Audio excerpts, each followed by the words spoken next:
montaña de piedritas hicieron estudiantes universitarios frente a la Catedral de Asunción para denunciar el acoso sexual que sufren las mujeres en diversas universidades del país.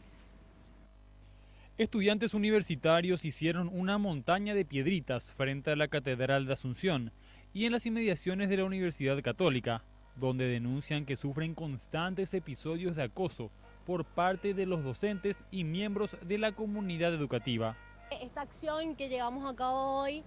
frente a la catedral es en representación a lo que manifestaba el arzobispo Valenzuela, diciendo que no hay que hacer una montaña de piedritas, pero lo que nosotras venimos a decir es que el abuso sexual, el acoso sexual, no son piedritas, hay que llamarlos por lo que son. Son delitos, son hechos punibles y por lo tanto deberían ser castigados y quienes detentan el poder para aplicar la justicia son los que deberían actuar. Denunciaron que el protocolo contra el acoso, inicialmente impulsado por la Universidad Católica, actualmente se encuentra estancado, por lo cual las entidades educativas no tienen una línea respecto a cómo actuar ante estos casos.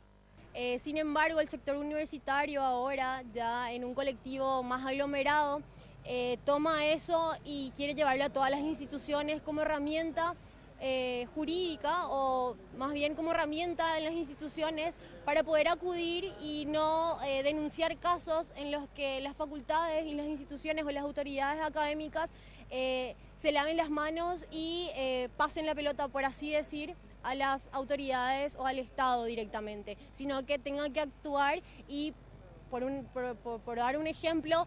abrir sumarios a los docentes en los casos que se denuncian. En lo que va del año, unas 10 mujeres ya han fallecido en circunstancias violentas. Este 8 de marzo se prepara una gran movilización a nivel mundial, exigiendo que se tomen medidas respecto a los casos de feminicidio, violencia de género y acoso que deben soportar las mujeres prácticamente todos los días.